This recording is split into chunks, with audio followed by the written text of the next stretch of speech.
Excellency the Governor and the Minister of National Security, I thank you for taking the time out of your schedules to join us tonight for what we hope will be a solutions-driven evening.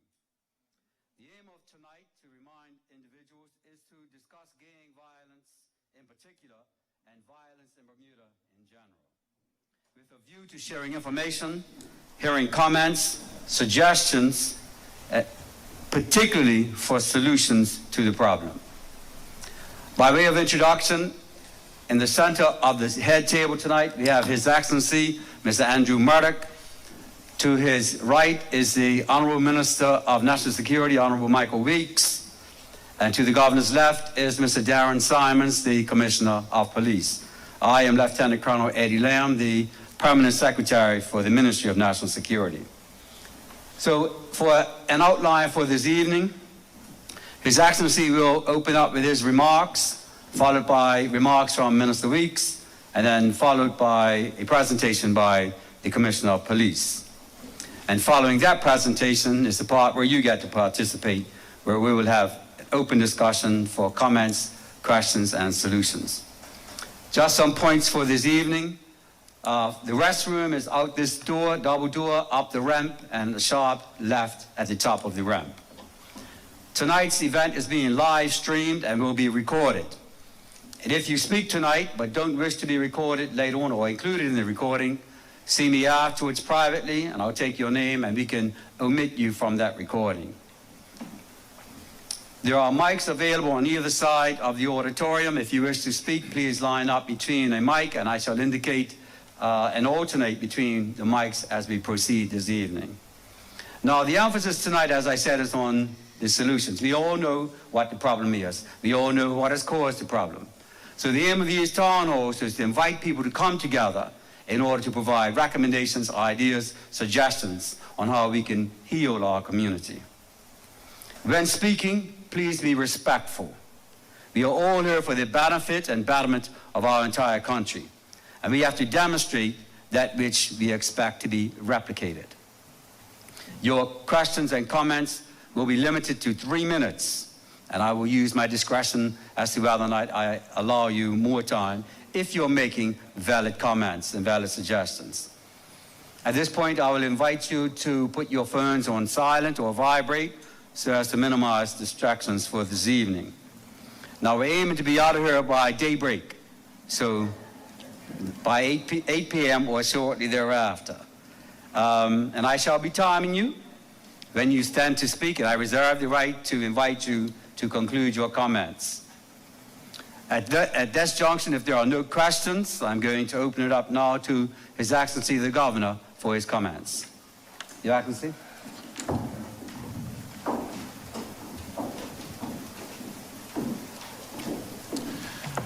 Good evening, everyone. So welcome to this third town hall. Sure. Is that better? Excellent. So this third town hall, the intention is to know that we've had one in centre, out east, and now obviously leaving, I can't say the best to last, can I? I've got to be neutral, out here to finish the series. And as you've heard from the PS, this is very much a dialogue. You will get some presentations, mine will be short, and then you'll hear obviously from the Minister and the Commissioner as well.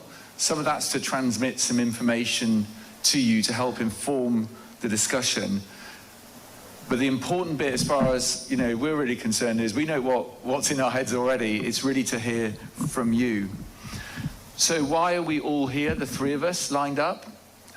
You've got myself, obviously the Minister, and the Commissioner. But between the three of us, whether it's direct constitutional authority that's provided under the Constitution for the Governor over internal security or police, some of that's been delegated through to the Minister and his ministry, some of which are the decisions of those of a government, and of course with the police you have the operational responsibility for policing. So between all three of us, we are responsible for policing and internal security as a whole. Obviously there can be support from the UK, but on Ireland, this is it. And so I think it's right and proper that those responsible are accountable. And one of the things that we can have tonight is you can ask us questions as much as you contribute your views too, and I'd very much encourage you to do that. That we've had 3 Governors' Council over the last few months. These are mechanisms by which we can meet together as a group to discuss things that are essentially within the Governor's primary or special responsibilities, including, as you know, policing.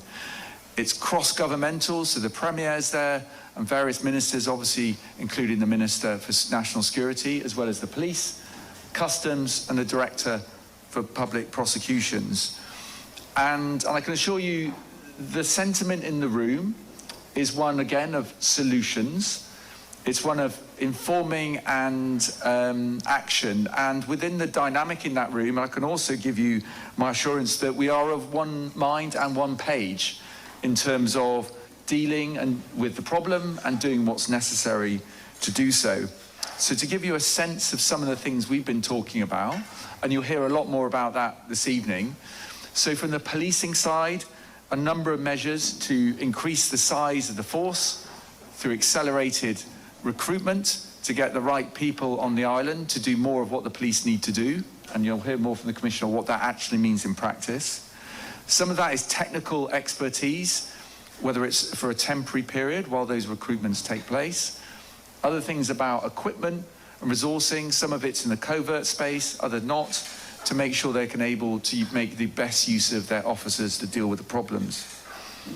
We had the Collector of Customs in the room too, looking at what measures we can take to improve border security, to make sure that we improve the tracking and interception of things that are dangerous coming into the island from sea and air, and a number of positive measures to improve not just the people and numbers, but also about the technology to react to how those who want to bring things in can react to those and discover them. There's also really healthy discussions about legislation, what new laws could be passed to help within the whole criminal justice system. Some of that might be new offences, and you'll hear a little bit from the Commissioner on new offences on prohibited weapons, things that are inherently dangerous, and there's no good reason for them to be here. And some of that you will also hear as well about ideas, whether it's for including measures about bail, looking at how do you protect witnesses. So you'll hear, and I'm sure that's stealing the Commissioner's thunder, I think there's 47 cold cases. Cold cases is a murder cases in Bermuda, unsolved, some of them a lot longer than others.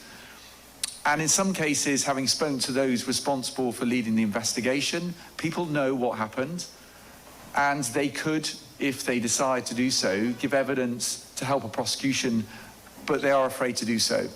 Various reasons for why they are afraid, and there are steps that can be taken within the courts and other ways to help give people the assurance that they'll be anonymous in those proceedings and feel protected in order to say what they need to say and help bring those to justice and find some level of accountability. But there are a number of other measures that could be taken, and all these will be put before Cabinet for them to take a view as to those efforts. So what's my takeaway? I haven't been here a year. You've obviously been here a lot longer. So my takeaways are, we're not going to police our way out of the problem. So it's important you hear from the police. They often react to crimes. They will investigate them, and they will do what they can to bring people to justice. They can act as a deterrent, and obviously they cannot be everywhere at the same time, but they can look at tactics and operations to deter criminal activity, and if it takes place, investigate and bring those to justice who have taken part. And they can do a better job of doing that. I don't think anyone in the police would think they're at the optimum level of where they need to be right now. And so there is things that can be done to improve the police in their people and what they do, and you'll hear more about that. But in the discussion in Governor's Council as well, yes, we can change the laws. That's important, potentially, depending on, as I say, it's for the government to take those forward. So you can look at that in terms of the kind of the back end of the problem, putting people into prison, looking at their rehabilitation programs for how they can be better citizens on the way out. But the really important thing that was also subject to good discussion was how do you give choices to people who are making choices at the moment to go into this lifestyle, making the choices that it's the right thing for them to do to pick up a gun and use it against somebody else, to make choices to get involved, whether it's in gang culture, whether it's involved in drugs or other illegal activity. These are active choices that people are making, and they're becoming increasingly young. That is a trend that, you know, the benefit of coming in new is you can look at the history and look at the stats and look at the data, and it tells you a very clear picture. And that is happening here. So a really important discussion I think I'd very much encourage is, for those young people who are making those decisions, what can we do to give them a better alternative? And I don't think there's one solution for that. There's multiple. And once, you know, whether it's academia and employment activities, or, you know, how do you help the family, how do you help the home, all of these things are important. And I think you are better placed than others to contribute to that type of discussion as much as what your views are of policing and the other systems. So do give your views on that. So ideas, thoughts, solutions, absolutely, but also recognizing this is a collective effort. It's not going to be done by Government House, it's not going to be done by the Minister and his ministry, it's not going to be done by police, it's not going to be done alone by the community, but it will be done by all of those acting together. And that's why your voices and your views are really important. So I very much look forward to hearing them tonight. Thank you.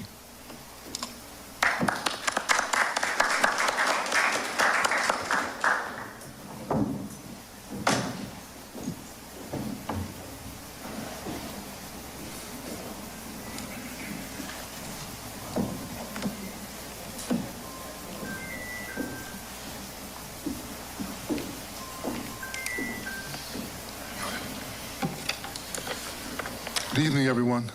Good evening. Before I get started, I'd like to acknowledge the Acting Premier, Mr. Sandy Silva, the Minister of Health, I think she's here also, and my other MP colleagues. Welcome all. Let me start by thanking the residents, the parents, the educators, and community leaders for coming out once again to be a part of this ongoing national conversation. This is the third meeting in our series of community town halls on violence, and I want to acknowledge something that stands out at every single one of them. The turnout, the passion, and the ideas shared at each of these meetings show that Bermudians care deeply about their communities and our young people. What we are doing here, coming together to talk honestly, to share ideas, to hold each other accountable, is exactly how real change begins. Your presence here stands a strong message that we are ready to face this challenge together. So again, I thank you for being willing to come forward and be a part of the solution. Over the past few weeks, we've heard from parents who are afraid, from young men who feel trapped, from pastors, teachers, and neighbors who refuse to give up hope. We have listened and we have acted. Our discussions in St. George's and the central parishes help shape how we think about this issue, not just a policing challenge, but as a national one that cuts across socio-economic barriers, education, employment, health, and family life. So tonight, I want to emphasize one key message. The fight against gang and violent behavior is not the responsibility of the Ministry of National Security alone. It requires an all-of-government and all-of-community approach. That's why we have been working in close collaboration with other ministries, with the Ministry of Education, to strengthen life skills and emotional resilience, programs in our schools, giving our students tools to manage conflict, make better choices, and see a future beyond the gangs. With the Ministry of Youth, Social Development, and Seniors, to support our community clubs, after-school initiatives, and mentorship programs that provide safe spaces for our young people. With the Ministry of economy and labor, to expand training, apprenticeships, and job opportunities, because we know that employment is one of the strongest deterrents to crime. With the Ministry of Health, to ensure that mental health and trauma support are available for families and individuals impacted by violence. This level of coordination is about breaking down silos, because if we want to prevent violence, we must address the social, emotional, and economic issues that fuel it. But I stress that government alone cannot do it. We need the community. We need you as partners in this effort. Our community and sporting clubs, our churches, and our neighborhood organizations all have a vital role to play. We have seen firsthand that when communities are organized and united, violence decreases and hope grows. Every conversation you have with a young person, every time you volunteer, every time you choose to get involved, you are helping to shift the culture. We cannot, and I stress, we cannot arrest our way out of this problem. But we can educate, we can employ, and we can empower our way out of it. But we must do this together. Tonight's meeting is not just about talking. It's about building solutions that work. I know that many of you have strong views, constructive criticism, and new ideas. And I welcome that. Your feedback helps us make better policy and better decisions. Our goal is simple but vital: to ensure that Bermuda becomes a place where our young people feel valued, protected, and hopeful, and where violence has no place in our homes, our schools, or on our streets. So I thank you all again for being here tonight. Thank you for caring. Thank you for refusing to give up on our young people and our country. Together, through collaboration, compassion, and community leadership, we can and we will make a difference. This is our community, and we will move it forward together. Thank you, and I welcome any questions when it's question time.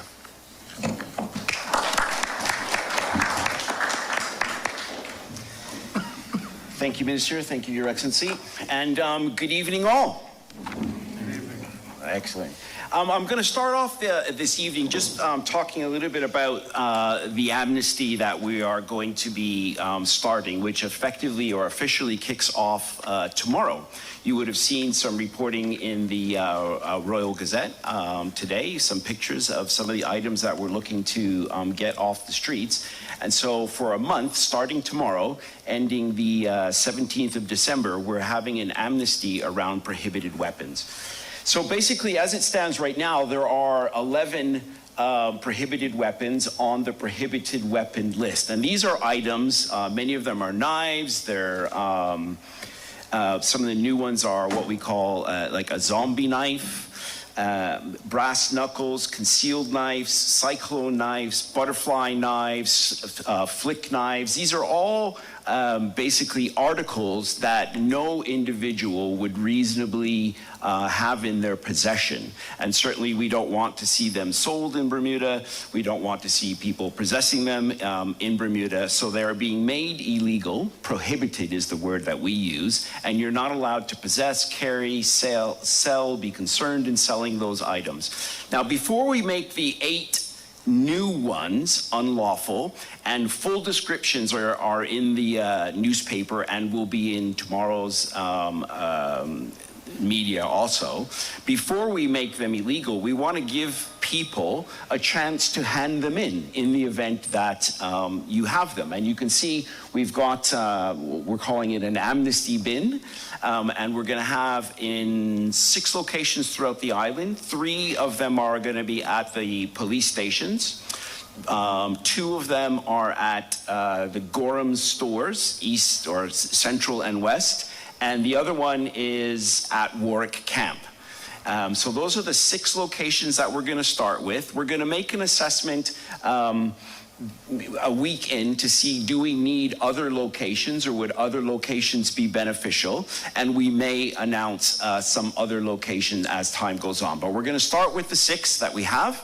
And I would encourage you to encourage anyone that you know to think about, do I have any of these items in my possession? And encourage people to hand them over in the amnesty bins. And a key important part about that, about the amnesty, is that there will be no prosecution for the possession of them.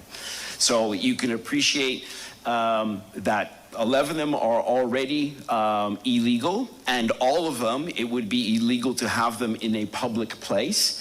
But this amnesty is going to allow you to go from, let's say, your home to the amnesty bin to drop off the items, and there would be no prosecution for having them on that at that moment in time. And obviously that's been agreed with the Director of Public Prosecutions, Madam Clark. She has agreed that she will not be prosecuting individuals for the possession of those items. What has been asked at other town hall meetings is, what if those items were used previously in a commission of a crime?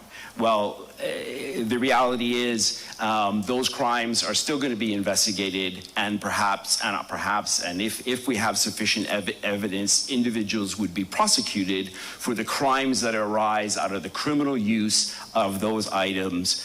So, people could reasonably expect that. But for the possession of the item, to hand it over in one of the amnesty bins, there is an amnesty for that. All right, I'm going to just go over a little bit or share a little bit of information with you, and bearing in mind that these town halls kind of really started as a result of 3 kind of significant incidents. We had the 2 on Court Street and the shooting at Legends Bar. So that really did cause some concern and fear in the community. And as a result, or somewhat in response to that, these town halls came about. So this is now the 3rd one over some period of time. And I'm really sort of going over the information that I've presented before, but giving, a new audience an opportunity to hear kind of what the police are doing in response to that. So basically, one of the main things that the police have done in response to the somewhat of an uptick in incidents is we've stood up something called Operational Sentinel. You can just read some of the points on that PowerPoint there.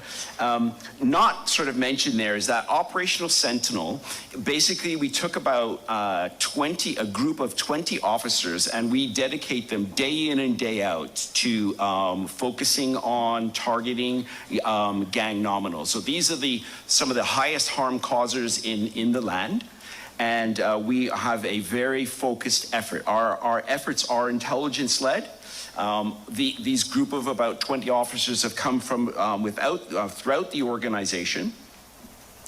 And we're really focused on disrupting plan activity. We put these individuals where we know gang nominals are. I mean, we say gang nominals, gang members, people who are, connected to gangs, who associate with gangs and do the bidding of gang members. So we put them in areas where they are. We put them in areas where we know they are trafficking drugs. We put them in areas where we know that these are the police officers, in areas where we know that they are likely to use routes to travel back and forth. And we specifically target around traffic violations. Operational Sentinel is subject of daily reviews, and I think importantly, just to communicate how important this is to us, it's led by an assistant commissioner of crime, that is not the norm in terms of leading operations. But because of the acuteness of this issue, this is led by an assistant commissioner. Now, you may have heard in the news something called 315F. Right? It's been around for many, many, many years, and 315F is the police power to stop and search individuals in the anticipation of violence. Now, we tend to be quite although the power is quite broad, we tend to be very targeted in the use of that. So we know where people are gang nominals are likely to be. We know what gang nominals, the areas that they frequent. We know the sources of tension very often. So we're putting police officers in those areas to target and patrol. Since Operational Sentinel was stood up, we've made, actually that number's a little bit bigger than 108. It's probably up to around 120 arrests, including warrants for that period in terms of success or outcomes of that operation. We've done about 15 warrants. So this is where we're entering a home where we're either searching for guns, drugs, ammunition. And we have recovered substantial amounts of drugs and cash. And I think particularly notable, we've recovered 4 firearms and about 15 rounds of ammunition as a result of spinning up Operation Sentinel. There's nothing, the name is just a name. We give operations, names. People look in the dictionary and they just pick a list of names for that year and they're run sequentially. So Sentinel has nothing to do with anything, quite frankly. All right, one of the things that people don't often make a connection to is moving violation tickets or traffic enforcement. So we do a lot of traffic enforcement around gang nominals. Obviously, we have the rule of law, right? So we just can't arrest people willy-nilly. We have to have reasonable cause, reasonable grounds to suspect that people have committed, an offense has been committed and that individual has committed it. But one of the things tools that we also use is traffic enforcement, targeted traffic enforcement in the areas where we know gang nominals travel. And it just helps us to get a little bit of a control. You'd be surprised how many of these individuals don't have driver's license. And what's interesting is on one hand, sometimes we are gonna be ticketing you for, let's say, no driver's license, a gang nominal, and then at the same time we actually might be putting a little bit of energy in a conversation about, look, you could do this a little bit differently. Maybe we'll work with you and we'll help you. Why don't you have a driver's license? Why, because we're trying to build relationships at the same time, because at the end of the day, we don't really want to be locking everybody up. We want behaviors to stop and change. So sometimes, it's an enforcement activity, and then on the back of that, it could be, some conversations about you really need to do things a little bit differently. We're in the West, so you may not be aware or may not see it, but we have significantly increased the amount of patrols we have in North Hamilton in particular. North Hamilton has been a seat of tension for a number of years now. A number of shootings have occurred in that area, and we are actually, because our staffing numbers are quite low, much of that extra patrol is on overtime, but it's obviously that important, and it helps to, our presence, we know, helps to bring calm. It brings calm to a situation. So we put a particular effort around patrolling North Hamilton. And we've made a number of arrests in those 3 significant firearms incidents that I referred to. I say it goes without saying, but it bears repeating that we need the community's assistance. We need community information. Now, perhaps the people that I'm speaking to here tonight aren't the ones that have the information that we need, but you'd be surprised if you happen to be in and around the areas where these negative incidents occur. The little observations that you might make, I saw a vehicle, I saw an individual, that can be particularly helpful. But we also need just, real information about who's connected to who may have been involved in a particular crime. That's how crimes are really solved. Unfortunately, we see a lot of TV, and crimes are solved in a 45-minute TV show through forensics alone. Let me tell you, if it was that easy, we'd be a lot further ahead. As the governor mentioned, we have about 47 unsolved murders, going back over a number of years. But I am convinced, I know, that every single murder could possibly be solved if more people came forward. Now, yes, forensics are important, Yes, CCTV is important and is effective, but ultimately it's members of the community that solve these crimes, or that give us the information to solve these crimes. And so I'm mentioning to you, I'm asking you, I'm appealing to you to assist us, have conversations with colleagues, friends, family about assisting the police. So we mentioned Operational Sentinel, and I've mentioned the fact that our staffing levels are quite low. I'm going to speak to those specific numbers in a minute. But one of the things that we've been able to do, arising out of the Governor's Council and all coming together, is that we have received some assistance from the UK in the form of a financial contribution to the tune of about £750,000 the UK government have given, that we plan to use to bring in about 9 individuals to assist us, to help bring our numbers up. And that's going to be in the form of 4 serious crime investigators, 3 crime analysts, 2 financial crime investigators, some additional covert equipment, and I'm also not part of the 750,000 pounds, but I'm also exploring some boots on the ground options from some of our overseas or partners to the police organizations in the Caribbean. Can't say too much about that right now. It's still an ongoing discussions, but definitely before Christmas, we will see many, if not all, of this additional assistance in the form of the serious crime investigators, crime analysts, and financial crime investigators. As a bit of it always comes up, and so I'm also just going to give you a few bits of information around CCTV, because it came up. It does come up. So we've got about 136 sites that are working today. There's a further approximate 21 sites that are going to be installed, and this is phase 2 of the program. So phase 1 of the CCTV program is complete. But we're going to be bringing some additionals. We have 460 views online, and I use the word views because sometimes in one camera you can have 4 different cameras inside, so you can't just say a camera. So it's views. We have 460 views online, and when we're fully complete, we're going to have about 560.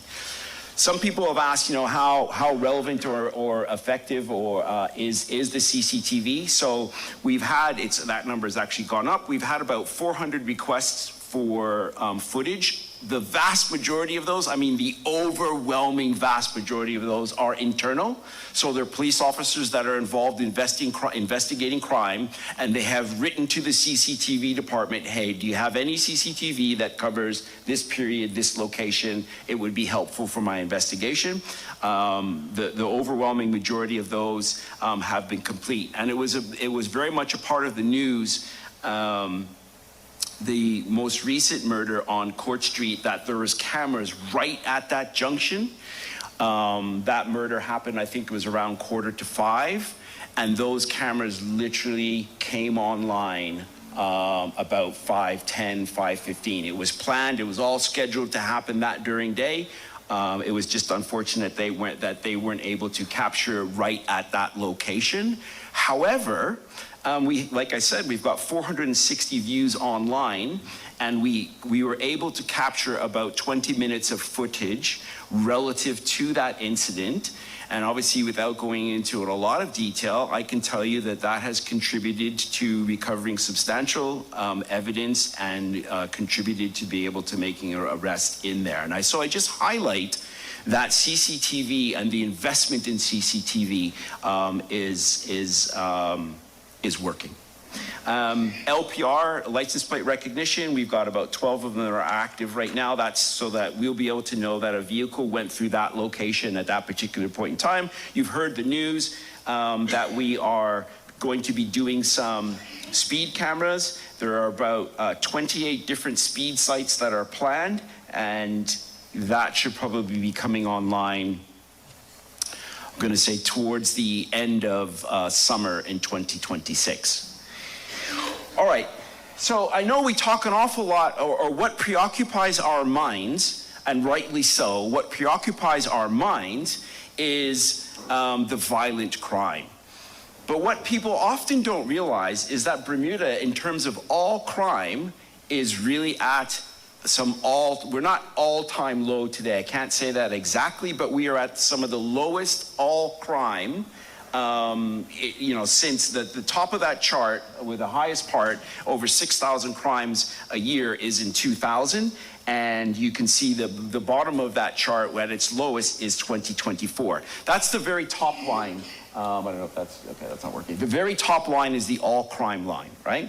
The line below it is why we have experienced the decline. So growing up, many of you would remember all kinds of stealing, breaking and entering. We're just not experiencing that level of crime, or those types of crimes. We call it crimes against property, to the degree we were, let's say, go back into the 2000s.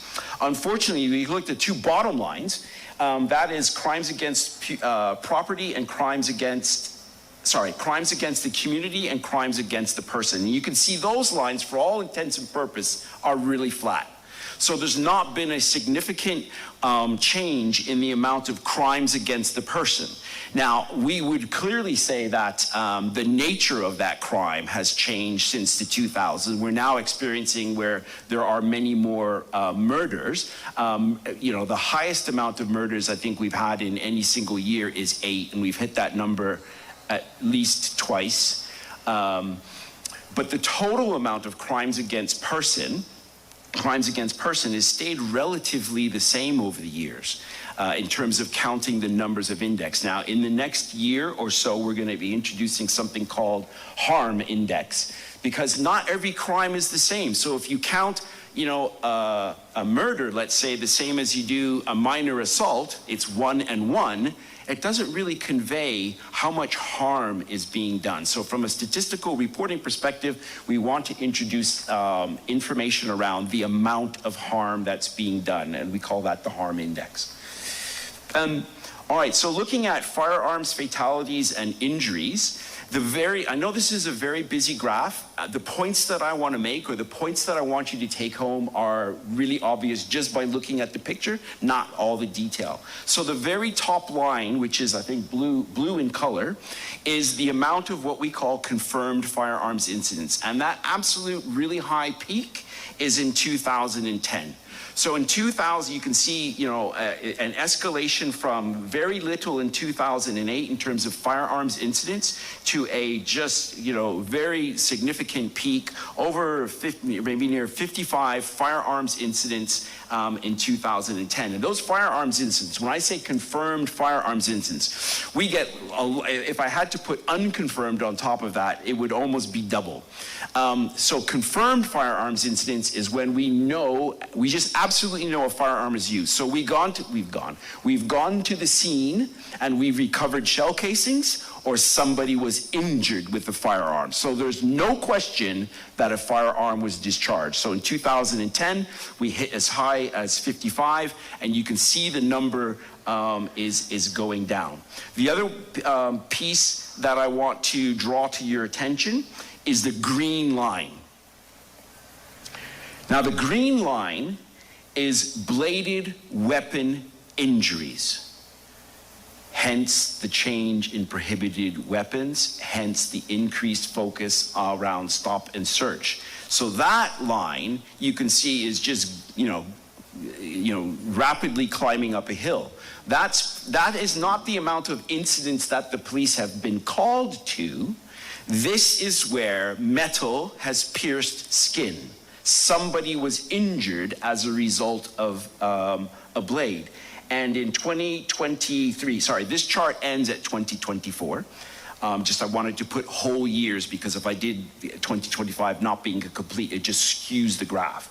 But you can see in 2023, we've got about almost 35 incidents, which is quite a lot, and it's quite a dramatic change. So attitudes towards the use of weapons would appear to have shifted, and that's one of the drivers for the change in prohibited weapons legislation, introducing the amnesty, trying to get some of these weapons off the streets, but also just from a pure enforcement perspective.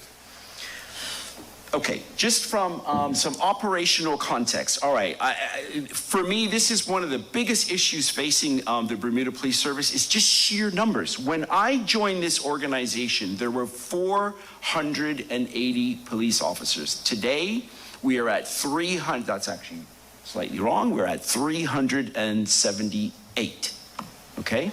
So that's 100 odd officers less. In 2010, right, when you saw that firearms incident spike, we had 456 officers. If I had $1 for every member of the community that said, we don't see you, I'd be a very rich individual. And those aren't feelings, that is the reality. We are simply not as visible as we were going back in the 2000s and beyond, and going back. So that is what we're putting a lot of effort into, is in recruiting, right? So we're constantly recruiting. And I would imagine that by the end of, probably the end of first quarter 2026, or just a little bit into the second quarter in 2026, we should be up around 420 officers, which is going to make a significant difference in terms of our visibility. We are fortunate in Bermuda that the community welcomes the police, which is not the same in every single community you go to. You see it on the news, where the police are not, because they don't have as positive relationships as the Bermuda Police Service does. You know, there are sometimes some very negative relationships between the police and the community. We've got work to do. Like the governor said, we haven't arrived. But we are in a good space, looking to even get better. When you talk about guns, blades, and collisions, I think it's just important to just have a little bit of, I get the question often about firearms. How many firearms are in circulation? Is Bermuda awash with firearms? And since 2021, there have been 69 firearms incidents. There have been 20 fatal and 35. Actually, that's not the point I want to make. Since 2014, right, we're talking about the numbers of firearms. Since 2014, year to date, there have been 88 unique firearms that the police have seen. And that is based on forensic data that would, just like, you know, firearms kind of like have a fingerprint. The shell casings have a fingerprint. So we take all that information and we're able to identify 88 unique firearms. 31 of those firearms have been repeated. So we do often see a small group of firearms that are used over and over and over again. 42 of those 88 have been recovered, and 48 remain in circulation.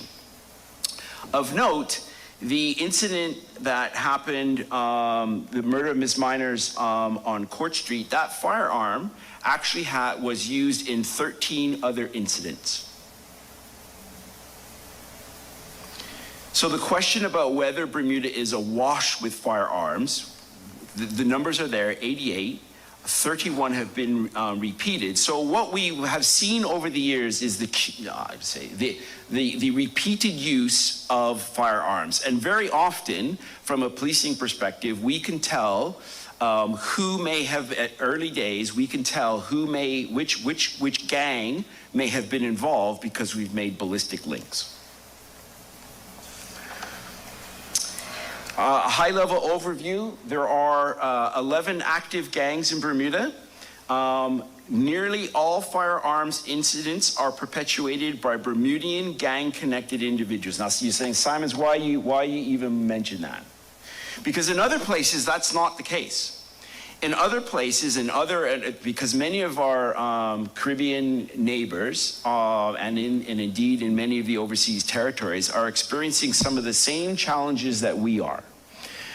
They have, their own, if you'd like, that are involved in criminality, but they also, because of where they are in the region, have very often influx of gangs, criminal individuals that are migrating from other places. Like, for example, Haiti is, for all intents and purposes, a failed state. And many of our other OTs and Caribbean nations have to deal with other people coming in and creating that violence. The overwhelming, I could almost say 100%, but I'm stopping short of that just in case I didn't remember one. All of the violence in our community is committed by us. Now that's on one hand very sad, but on another hand there's an opportunity that not other places have. This is our own. These are our sons. So there's an opportunity there. So if anyone, if any place had the opportunity to do things different, to have a different outcome, it's us. The reasons why the primary drivers for violence, we call it the 3 R's: respect, revenge, and revenue.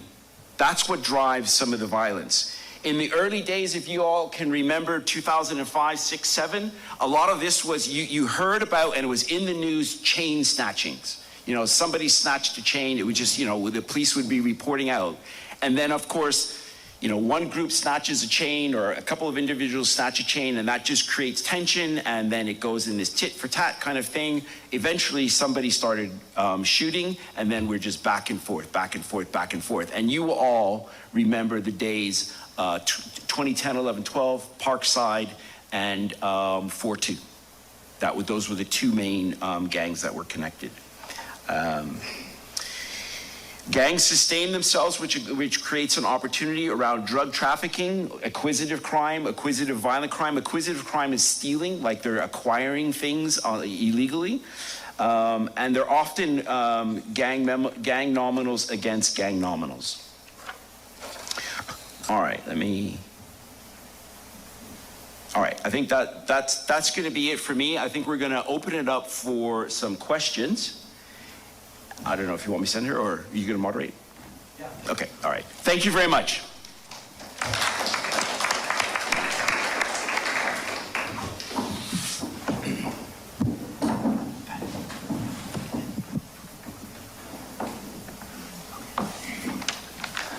Thank you very much, Commissioner.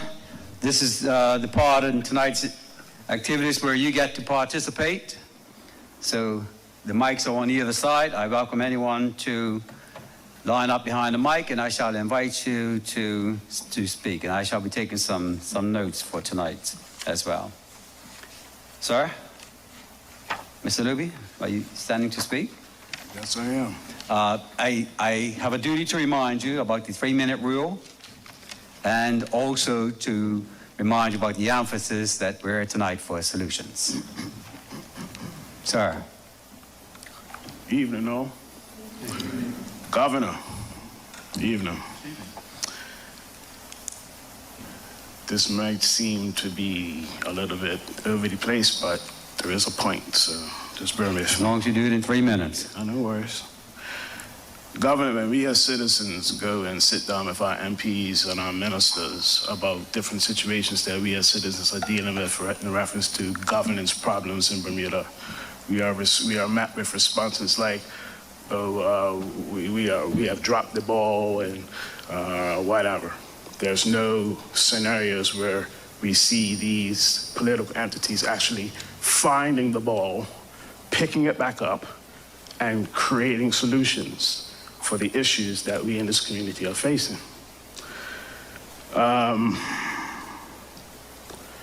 No one is supposed to be above the laws of this country. That includes those in governance. When we have a system where the head is not coordinated, there's chaos in the community. And that's what we've been experiencing through all this violence. There are many Bermudians that are in legal fights with the government over various issues. There are many Bermudians in judiciary fights that they cannot get access to deal with within these circles of justice. This system needs to be changed. The governance structure has always placed the needs of this population as afterthoughts, reactionary, no long-term social engineering vision. We know the solutions to these issues of violence because we've had literally decades of town hall meetings, consultants being highly paid consultants being that taxpayers pay for to deliver all types of solutions to all different things. These solutions are put on a shelf somewhere, not implemented to the full extent. Decade after decade, the problems grow. The solutions that were meant to design to deal with the issues a decade before still haven't been implemented. 40 years ago, members of this community stood up, prophesized what today would be like. These individuals were laughed at. They were called names by our political officials. Oh, you guys are just voices in the wilderness, you know what you're talking about, blah, blah, blah. They have been proven right.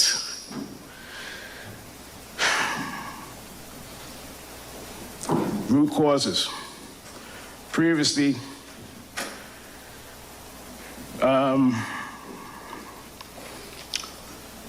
You're at 3 minutes, like, Mr. Luby. pardon? You're coming to an end shortly. You're at 3 minutes. Save the family structure. It's obliterated. So how do you have any chance of any real future if the family structures are just decimated? During the general election, a teacher spoke, the last general election, a teacher spoke at a town hall meeting. The meeting was being recorded.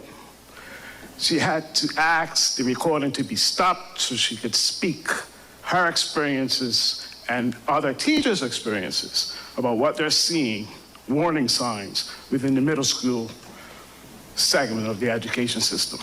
I'm not going to go through everything she said, but the point that stood out to me was 60% of the middle school population apparently does not have the basic skills and are being advanced socially. So when these kids graduate, what real future do they have? Are they going to be part of the next generation of gangsters? My point in that is we need to depoliticize a lot of entity structures that exist on this island. Education, get rid of any ties to party politics. If your teachers who are dealing with your children the most during the day can't even speak to you community about what they see, how is anything supposed to be addressed? When young people don't see successful black men from their own walks of life, from their own communities, what options do they see for themselves? Okay, Mr. Luby, you're at 5 minutes now. I'm going to invite you to my bring it last to a point, close. and I appreciate the. I see that. And I That appreciate doesn't mean the, no one else wishes to speak. I see that, Brad. Poverty. Generations,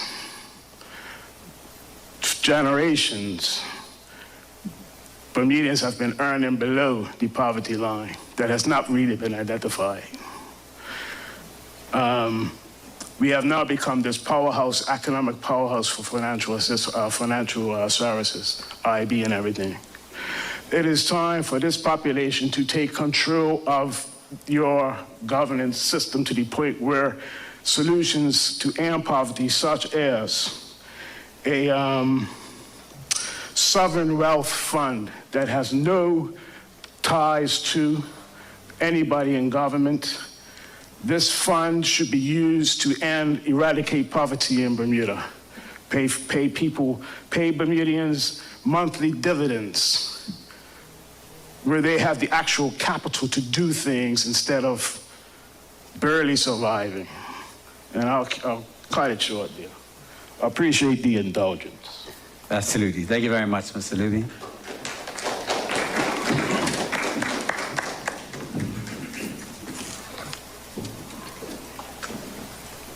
Your Excellency, Commissioner Simons, and Minister Weeks. A lot of things I identify with. Paddy wagons. I remember growing up, you saw a paddy wagon just about everywhere. I think we need to have more paddy wagons, island-wide. I remember 16 years old, I used to be afraid to take my bike out just going to the movie at Rosebank because I was afraid that my bike would be taken away. I think we need more than that. You guys ever thought about collaborating with the buses? Cameras on the buses. 4 sides of the bus. When things happen. Can I just interrupt you? Yes. Do the new buses they recently have cameras? Yes, but they need to be liaison with the police. Okay, gotcha. Where the police can have control over visual looking at whatever happens outside of those 4 buses and inside of the 4 buses. I couldn't tell you how many times when I was driving the bus, things were happening.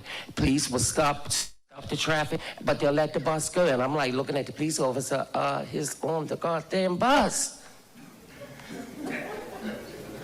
I think also that police should have liaison with TCD.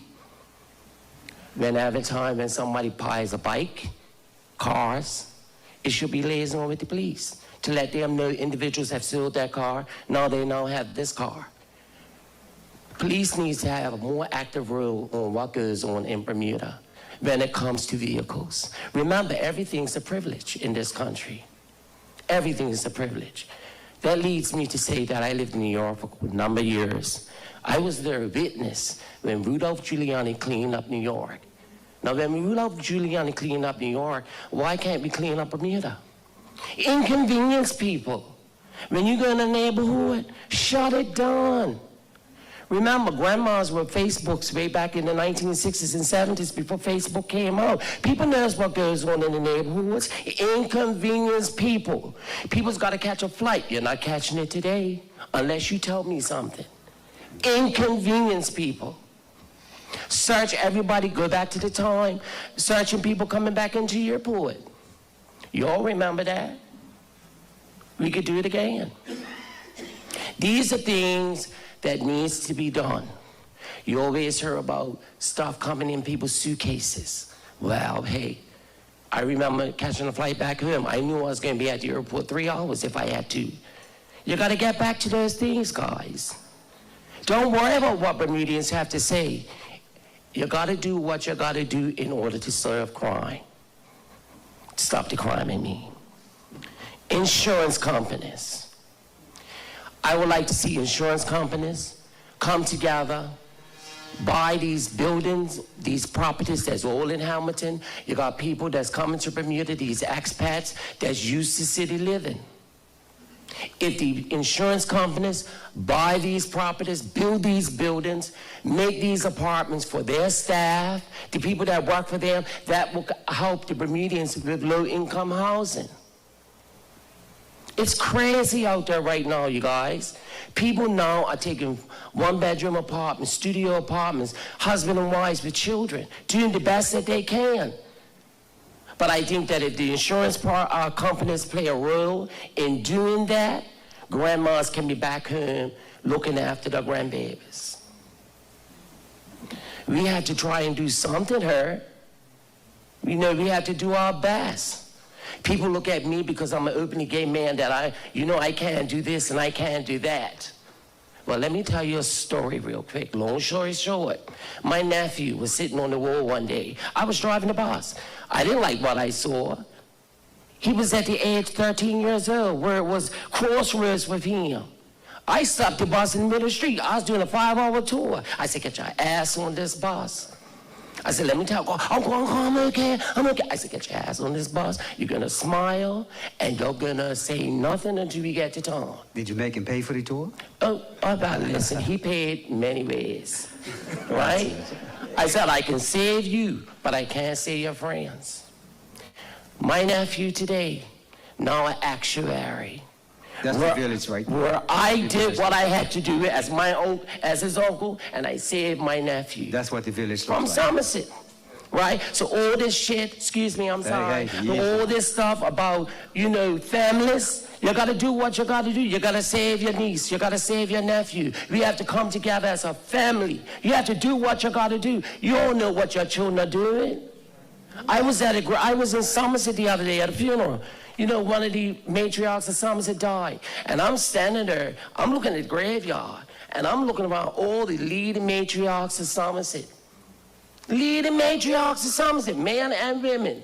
And I'm like, oh my God, some of their grandchildren causing chaos and mayhem in the same time. So what I'm saying is, you all, we have to do what we have to do for ourselves. This is a black problem. We have to do what we have to do for ourselves. But at the end of the day, government also has to put things in place to make homes affordable for people to live in for our country. I mean, it's ridiculous. People's paying $3,000 a month for rent. People's got to make a choice of whether I buy food or take care of the children or whatever. That's why the children are going mayhem.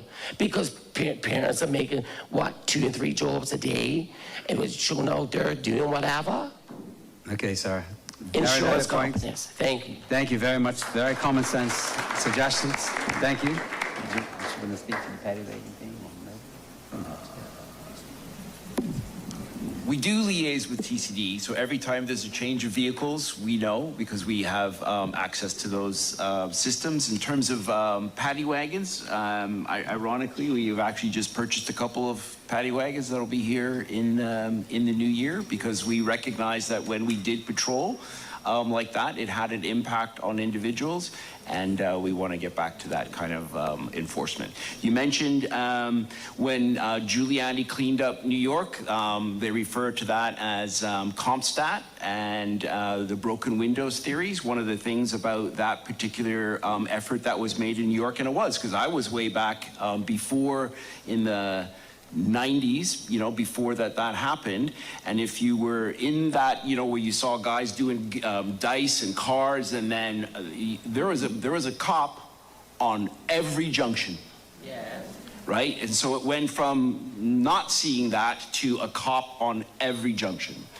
So that, you know, that definitely has a cost. Our numbers are down. Our numbers are going to get back up, not CompStat levels of numbers, but our numbers are going to get back up, and we're going to be much more visible as that happens. So thank you for your comments.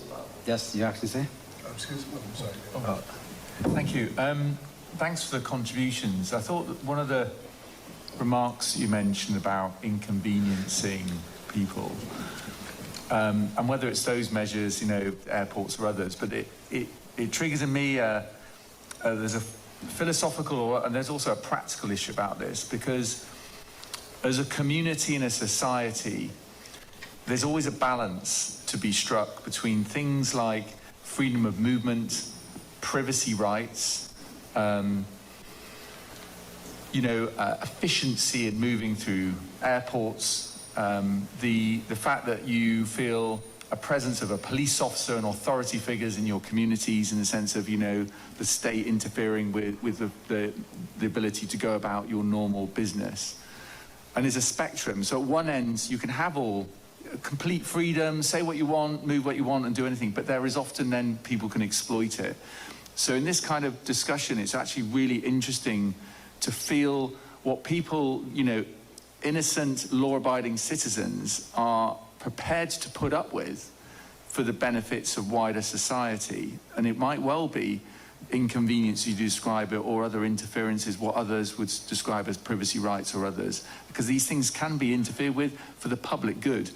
But often it's a kind of a political decision of what laws you pass or what operational tactics the police take, but that listen to the community and where they're at. My sense is, at the moment, the pivot is, you know, there's a tolerance for more to be done for inconvenience in order for the better good of the public. But if that's not right, it's worth hearing, because essentially it's that balance is a really interesting and important message for those in authority to hear about when they're making policy decisions or laws about what interferences or inconveniences the community is prepared to put up with. So if you've got views on that, it's, you know, people are here to listen to those as well, because these are often choices, they're discretionary where you make those governance decisions. Thank you. Minister? Thank you. You hear me? Okay. Yes, I think the comments of Mr. Virgil are very valid. I'm not going to repeat things that the commissioner and the governor said, but I'm here to tell you that the government is looking at various legislation to take a look at, to update laws, whatnot. So we will be seeing a different approach to law enforcement as we go forward. And I'd like to echo the sentiments of the governor. We have to be careful what we ask for, because when we make these changes, there are going to be some inconveniences out there. But I also want to stress that this government is in the process now of making plans to create, I think, upwards of 100, 150 low-cost housing, Deputy, over the next year. Okay, over the next year. So the government hears, you know, and we are definitely putting things in place to do our part. We recognize that the issue that we're facing, why we're here tonight, is not just about enforcement. It's about a combination of things, the socioeconomic, the political, the historical, the cultural. So I think we are looking at the issue in a holistic way. As I mentioned, that there are more than just a national security issue. We talked about the other ministries that's working together. But stay tuned. In the next year, maybe 18 months, we're going to have a lot of low-cost housing. So perhaps that would benefit a lot of the families that's out there struggling right now. Thank you. Sir? Yes, good evening. Your Excellency, and Commissioner and Minister. Good evening, everyone. I am the proud owner of Legends Bar. My name is Kenny Simmons, and I was there that fateful night. I want to give you a sequence of events, and you could tie it all together. You had two young men last year that got killed at Scour. First thing in the morning, right? Then you had my situation that was maybe like 10:15, maybe 10 o'clock, very early. And then you had the two young men that were taken from us on Cool Street. And then after that, you had my good friend, Janae Marnes, taken from us. That's 7 people going, whether they're all tied, linked, or whatever. You figure that out. You can all figure that out. This was simply terrorism that happened on this island. Terrorism. In other countries, they have other maybe religious groups or whatever like that causing these type of situations. And again, broad daylight, first thing in the morning, 10 o'clock in the evening. This is how terrorists act. And I also want to say this, right, that the young men and women, if they are involved in it, that are committing this or come from actually good families, people. I'm just telling you what I know. They actually come from good families. There's a kid next door. So I know people are trying to put this on, pin it on maybe single moms or different, these are situations where we've got young men making choices, rather be influenced by social media, and that drill rap, you know, and earning a bar, you see this stuff. I thought, like, sometimes these people are not as unified or together as you would think they are. You know what I mean? I'm kind of even moving in my mind away from gangs, but more to crews, because a crew can actually operate in several areas. They can coexist. Say if I'm talking about West, they can coexist, but they can also go turn and not be bothered with. And again, you could do all the connections in your head. But at the end of the day, we have to put something in place. And if it infringes on people's human rights and stuff like that, you know, and being impeded on, then we're going to have to do that. This ain't no game. You know, that night when those guys came up, they didn't care. And I stated the young lady that passed away in my establishment, Jasmine, she invited 20 tourists at my establishment the week before. What if that would have happened, people? What if that would have happened? We would have been talking about a whole different thing. Bermuda on the blacklist. And Donald Trump, he's going to say, no, that we can't have this. You know what I mean? It just could have been way worse. And my fear, if we don't get tough and show this, my worry, the next thing is going to be a couple of police officers that go. My father was a police officer, head of Western Division. And that's my worry. Police officers or some little kids that get killed in this. That is my worry. So we have to put something in place that's going to staunch this mindset, shake them up, where God can say, hey, look, man, I'm not getting involved in this type of lifestyle. I don't need this, sir. And I want to say to everyone, government, you guys are actually doing a good job in running this country. My hat goes off to you guys. You're doing the best you can in what you're working with. You understand? But, you know, we just have to make a stand somewhere. Because I love this country like everybody in this room. We all love this country, and we just got to create something that puts fear in these guys. That was a scary night for me, and I just felt like it was people that didn't care or whatever, not unless they have another answer. You see what's going on in El Salvador. That man's cleaned that country up. No nonsense, it's just cleaned it up. But anyway, man, I just want to thank you for this, guys, for doing this town hall. Thank you again for this time. Thank you very much, Brian.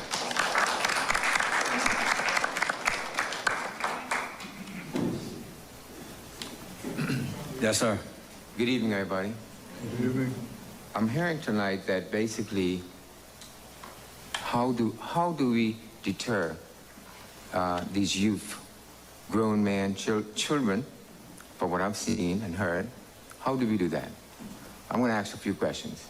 One, what does the taxpayer pay for when somebody commit a crime, shooting, killing, raping, whatever that is, to go up to casemates or wherever up in Somerset? I feel that we should really look at how do we address these type of crimes. It's not going to happen here. We have to deter these young women, men, whoever they are. Don't put them up in Somerset. Find somewhere. The cost, I'm so sure that what we pay here, which I don't know, let's say it's $50, I'm just doing a number, and you want to send them down to the UK or somewhere else in the Caribbean, somewhere else, which they have no interconnection with their friends, their family, or none of that. In my opinion, that will break it, because nobody wants to go down there and have to poop in one toilet, no TV, and going outside for a sledgehammer to hit a piece of rock. That it. Ain't not gonna happen. You have to deter the mentality. And these gangs or crews or whatever's out there are recruiting young people. That's what they're doing. So we have to save those young people, and if you put the fear of God in them, they will scream and say, hey, no, it was David Green who recruited me, or Zandy Silva, or Pastor Leroy, or somebody. You have to break the mental part of this and put the fear of God in them, and that's, I believe, you'll get the country back there. Thank you. Thank you very much, sir. Okay, Corin. good evening. Good evening, everyone. Your Excellency, Minister, Commissioner, Moderator, community. My name is Corin Smith. I'm here as a member of the Imperial Group. Very honored and humbled to be working with my partners, Gladwin Simmons and Eugene Dean. Tonight, I speak from lived history, from decades of frontline experience with the very youth who later formed the core of Bermuda's gang crisis, now being called terrorists. Teenagers in the 90s, when they were being recruited, because black men have always been a problem, according to our own narrative. These young men did not appear suddenly. The roots trace back a full generation. In the 1990s, many of these same young men were mobilized politically, leading into the 1998 election. They showed up, they participated, they supported the transition to black majority leadership. But once the victory was secured, they were sidelined. Their realities were ignored, their needs were unaddressed, and the social conditions around them continued to deteriorate. The situation became so serious that government commissioned a study on black males. That study ultimately confirmed rising hostility, mistrust, and disillusionment among young black men. And it was buried because it was politically inconvenient. Meanwhile, in 2004, those closest to the ground saw the danger clearly. Warnings were relayed by our team members directly to leadership. Quote, "The conditions among the hardcore element are becoming explosive," end quote. Shortly after, the Wellington Oval fracas confirmed this truth in 2004. A presentation was then made at the cabinet level, and leadership acknowledged the accuracy and urgency of the assessment. But despite the recognition, no meaningful collaboration followed. No sustained partnership, no long-term structural intervention. Instead, Bermuda was offered lip service, fragmented programs, and superficial alternatives that lacked hardcore credibility and cultural understanding. And because these issues remained unaddressed, the predictable happened. Bermuda entered the era of gun violence. 20 years later, we are still dealing with the same root causes that were clearly identified long before the first shots were fired. Tonight is not about blame, it is about truth. It's about acknowledging the foundation so that real solutions can finally be built. I'm pleased to pass the mic to my partner and big brother from another mother, Gladwin Simmons, who will now show how the lived history you just heard aligns with 17 years of public statements from our nation's leaders. Thank you. Thank you, Corin.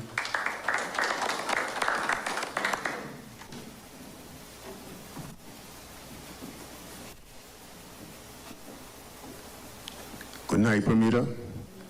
I think it's important to, first and foremost, acknowledge the people who showed us we all stand on.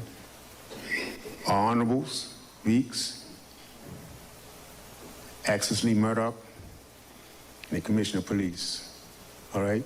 I likewise applaud what's being manifest forward. And gangs are polarized. Parties are polarized, right? Ordinary people are polarized. Conflict is embedded within the human DNA, okay? I made the point to my team, who I really enjoy working with because they're serious people, that if you have three well-evolved youths, just like Simmons said, a lot of people come from good families, all right? And you put them in a room with 100 toys unsupervised, and you see these well-adjusted three youths from good families fighting over one toy, and there's 99 toys there. This suggests that leadership is essential. Supervision is essential. Now, my partner, Corin, gave a bit of history, all right? You know, when you point out that almost exclusively all the murders are black males, not white males. In fact, black males are not even shooting at white males. And white males are most certainly not shooting at black males. So it is a black issue. Okay? I've had a son that's been shot. Well, we ain't gonna get into that. So I know what it feels like. Weeks knows me very well. Now, we have a lot we can do, but we really ain't working together, okay, for political reasons. We need to grow beyond that.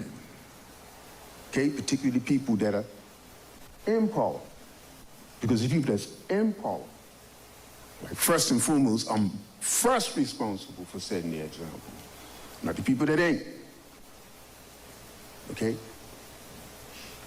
We could have long nipped this thing in the bud if we were working with people that we know have the proximity. I know your son, Zorro, and I know all of that very well.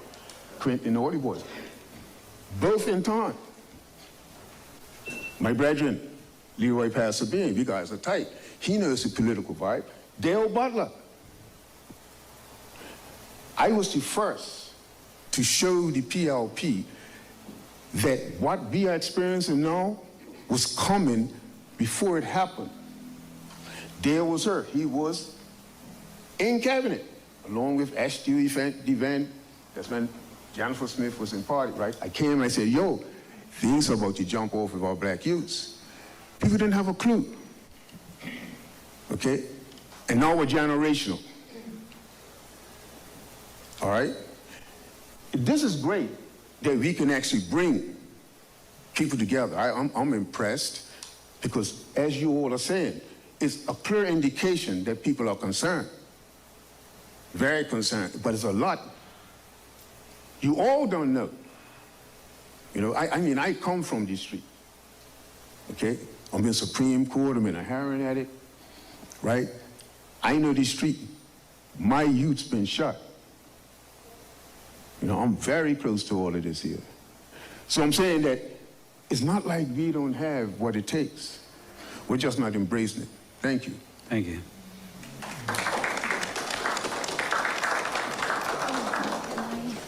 Yes, ma'am. Hi. I clearly wasn't intending to speak, so I had to make some notes as I'm listening. I have a lot of questions, but this tonight is not about that, so I'll catch up with you all later about my questions, especially because I was analyzing a lot of the stuff that you had. So a couple of suggestions I'm going to make, if not already. When I was coming up, you had the police training right in the school when we were 14, 15, as a part of recruitment. If you don't have that, the fact that you let them stay in school 2 extra years, which I'm not quite sure what that's all about yet, I would think we would be able to do something about the recruitment from a school level.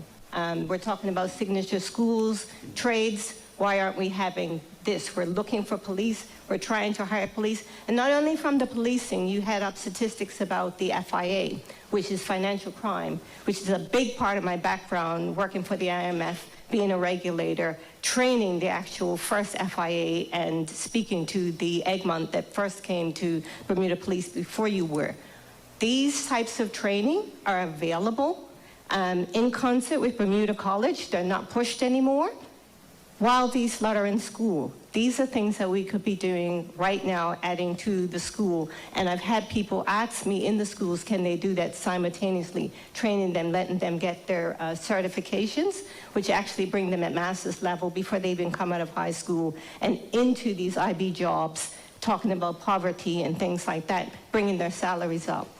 Another thing that I would like to say is earlier this year, if not last year, I lose track of time, Bermuda College, through the new head there, he did a community involvement. If you haven't gotten the information from that, I would strongly suggest it. They had groups of 11 tables, financial, on crime, on the economy, on killings, all different things, and they kept a record of that, suggestions. They were very, very good. And what I found really interesting, because you had to move around each table, was there were specific people there who were speaking to their experience, like the gentleman who just had, who actually knew, not people like me who have no real contact about what's really going on as far as crime is concerned. They had crime in their family, drugs, all of that right in their family. So I would really suggest that that's some data that's available to you.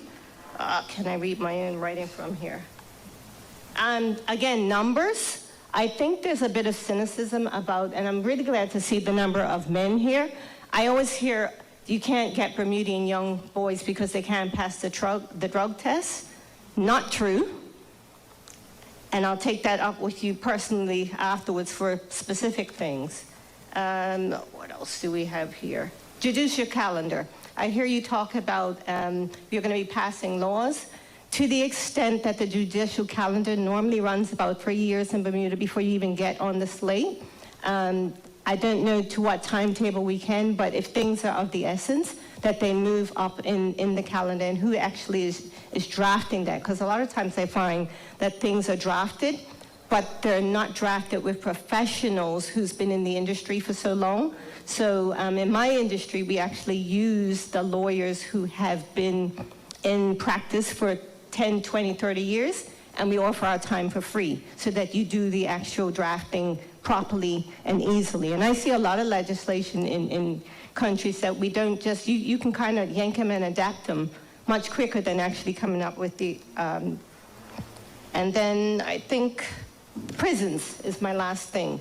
And it's nice to see Mr. Lamb, if I remember correctly, used to be one of the prison commissioners. Corrections Commissioner. I like to think like the gentleman there that I'd like to see a prison. I think it was David that sat there as a deterrent. But in any event, we won't get politically correct on names. My point is that on the slide, there was quite a bit of information about the police units and the information and what they bring together.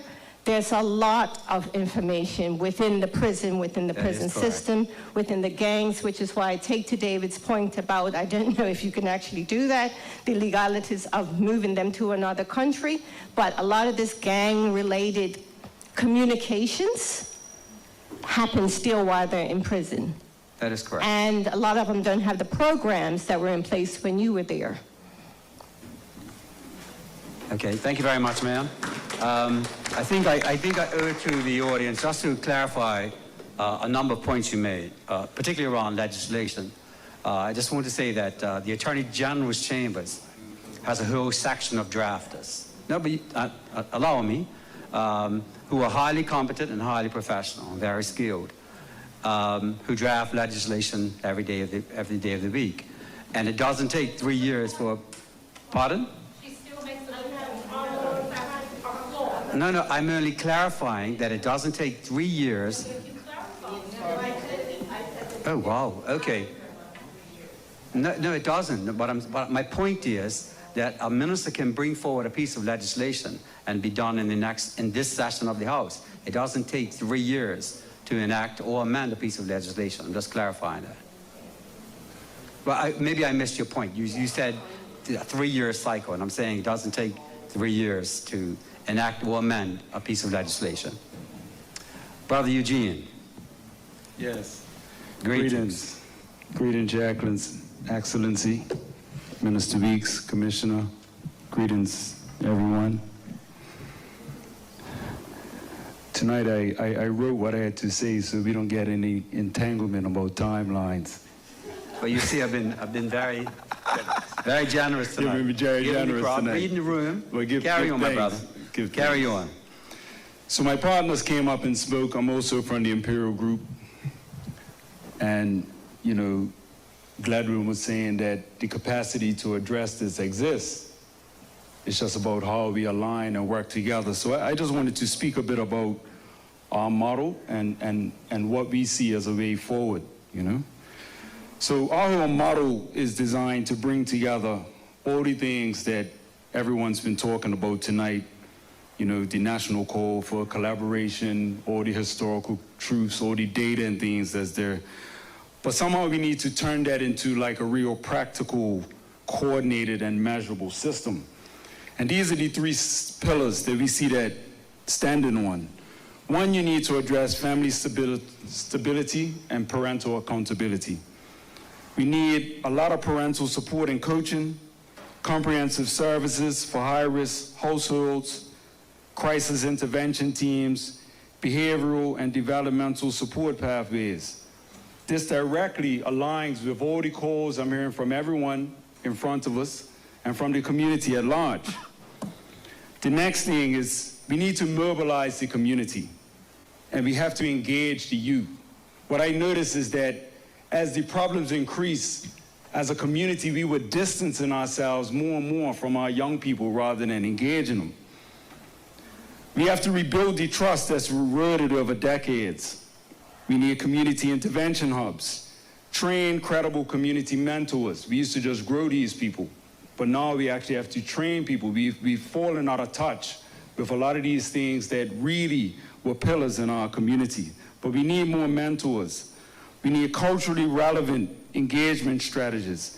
These are ongoing structures that we sorely need. The last thing is that we need the whole society collaborating together. National unity.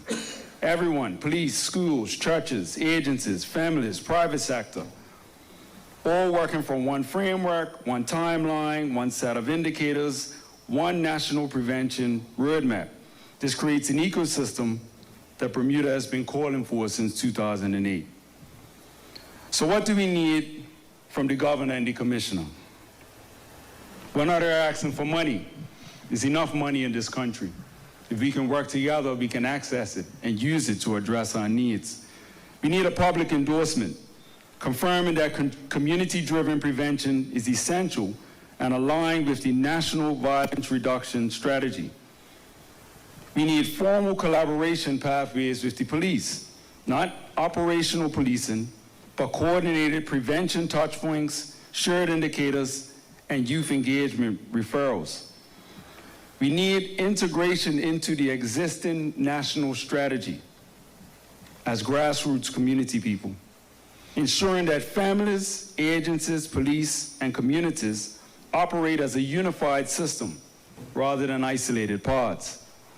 Tonight is an opportunity to see a shift Bermuda from statements to systems, from crisis response to prevention. We have to get ahead of this.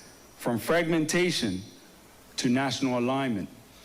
We have to bring the country together. We are here, we're ready to work, hand in hand with the government, with the police, with the community at large, to address these things. We have the capacity. The people are here on the ground. We just need to be able to work together. And with that said, our mantra is unity in the community, worldwide, fighting with peace and not for it. Give thanks. Thank you. Thank you very much, Brad. Mr. Hunt.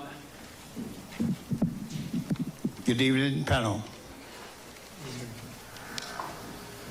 You may not know me, but my name is Nelson Hunt. I think what we need to do is teach these children to have value, that they have value. Right now, they have no value. That's what they're made to believe. I employ a lot of people, right? And they come, they come, they're broken when they get there. You have to teach them, to bring them up. These are children that have slept in cars. How do you expect for them to act any different than what they are? They go where they find love, right? They go where they can find camaraderie, and if that's a gang culture, then that's where they're going to be. How do you go to the Bermuda College and you finish and they tell you you're going to be an apprentice? You're 26 years old, you're getting ready to get married, you're still an apprentice? I have no education, but you can tell me that I have no value.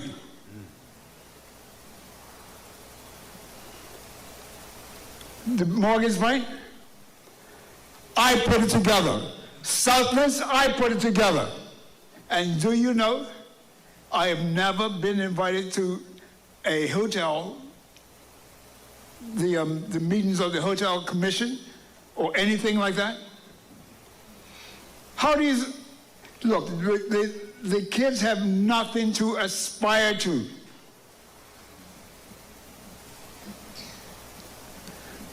You have to find a way to bring up the value. Otherwise, you know, I feel what they feel. Because I come from a poor family. But I have value. You cast them out. Until we can establish that, we're going to have a real problem on the hands. 5 people sleeping in 1 bedroom if they can get an apartment. They're sleeping up in cars up on the property that I own. I can build 250-room mixed-use apartments. We have the permission since 2009. Can we get it across to the housing? No. Look, I'm going 80 years old. Is it going to happen in my lifetime? These guys are a bunch of jokers. What I figured, I figured it out already. Black people don't have the ideas. That's why we're left behind. But they can't tell me that because I know that I have value. We can turn this situation around. Give them the housing that they need. We have the solution. Will they pay attention to me? I doubt it.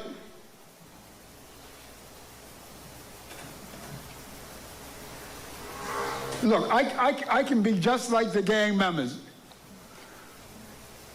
I feel that way sometimes. The best ideas have been turned down. You look at me.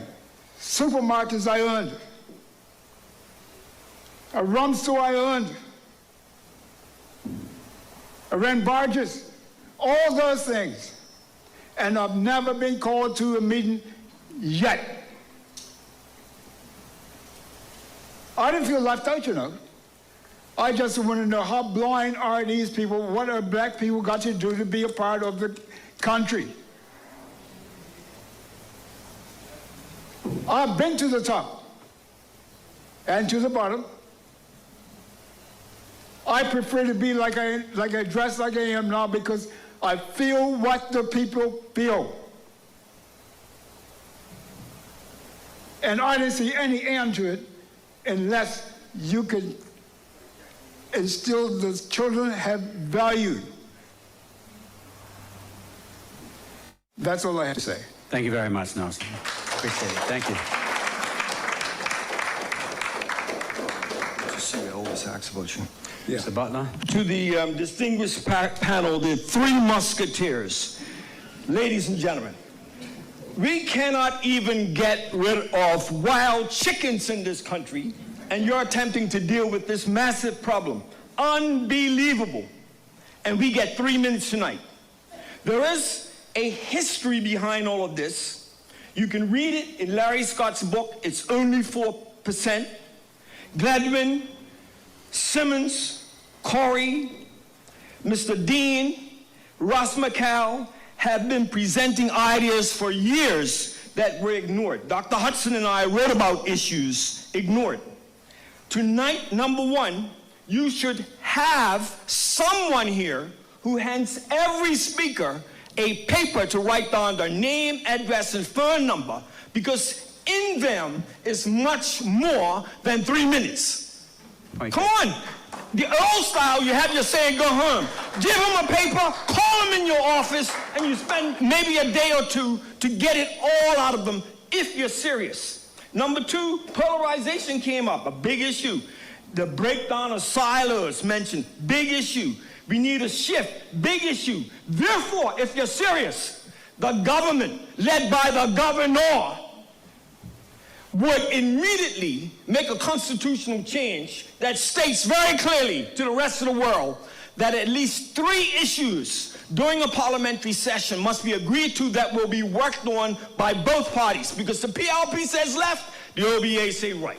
The OBA say right, the PLP say left. As one person mentioned, this is a very small country, and we shouldn't have to deal with that. So gun violence would be one thing that both parties work on, housing would be another, and education. I would do something rather that drastic. I cut out all government trips for 9 months. You're not going anywhere if you're really serious about the people. That money's going to stay here. You read the minutes. Read the minutes. You're going to have to, you'll send a message to all those countries in the West Indies that have been dealing with this problem for a very long time and have not made any progress. They'll say, my goodness, where's Bermuda? We're going to stay here and deal with our people and use that money in that regard. I would question your statistics, Commissioner, because that needs to be looked at too, because in 2000 we had more people, so more crime. We've got fewer people now. Come on, think that through. 2, if you were 25 years of age in the year 2000, 25 years later, are you still going to be stealing mobilettes at 50? You're 25, you do that. But not at the age of 50. Those statistics are a waste of time. Sorry, get rid of them. And that's why your police numbers even went down. But if you say you need them, the government will make a decision. But there are a lot more constructive ideas that people have been talking about for a long time. To hear Glad Simmons for over 30 years talk about unity in the community, and we had it, and now we've lost it. We cannot turn back the clock. We can only move forward with constructive ideas, which would have started tonight by you ensuring that you got the name and number of everyone who spoke so that they would have more time to explore their ideas. Thank you. 3 minutes. Thank you, Mr. Butler. Mr. Fabler. Right. Good evening, everybody. My name is Glenn Fabler. Not Dale Butler. Dale's my cousin. He just sat down. He's a little upset tonight, but he got that off his chest. And I'm going to just share a few ideas that I have with reference to our challenge. Just to say, though, that what we hear from the floor is that concern that here we are in 2025, and while we know that Bermuda, our island, our little island, isolated as it is, we're 800 miles from anywhere, but 800 miles, we're out here by ourselves. But one thing, most of you have been on a boat, but when we get in a boat, a lot of times we're there together, and the boat actually helps to foster something called community. I know we use that term community a lot, but right now, here we are, 2025, a lot of our community, we see through our cell phones, we see through all sorts of video screens, we see through something that actually is pushing us apart. How many of us know our neighbors, as a case in point?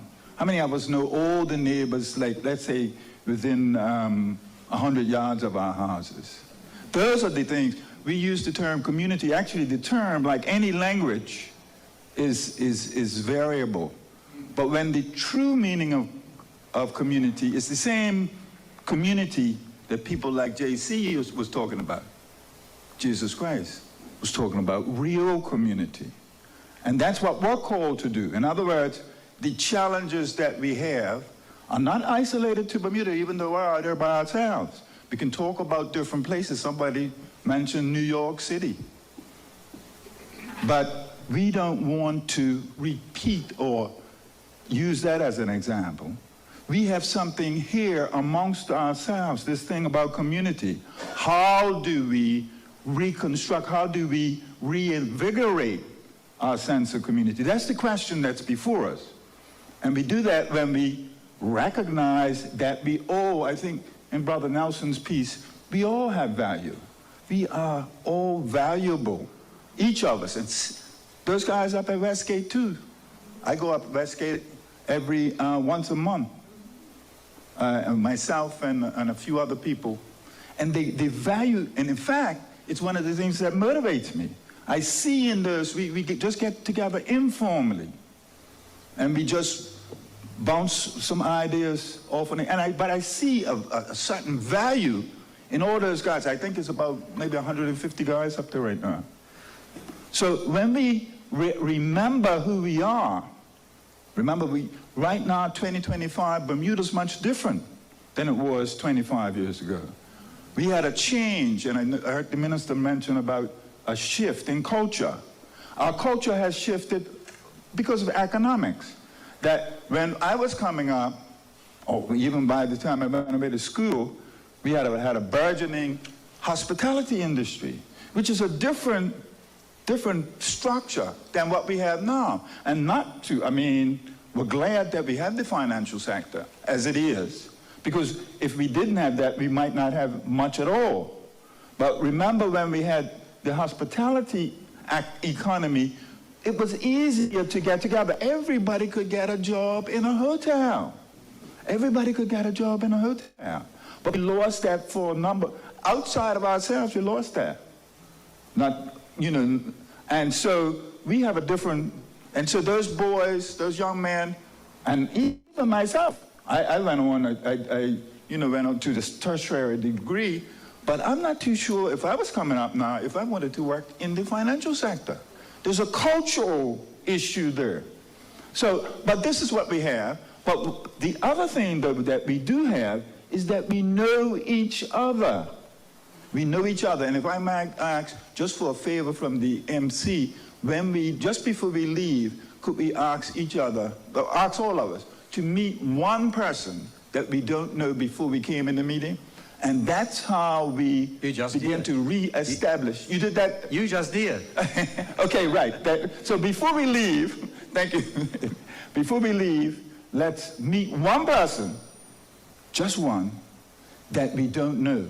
And that's how we build community. That's what we're called to do, to build community. And we have a history. We have a history of this. And I'm glad we're meeting here in Southampton, Glebe.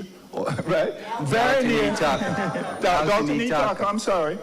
But we actually, just near here, is where 80 years ago, some men saw a challenge because Bermuda was changing.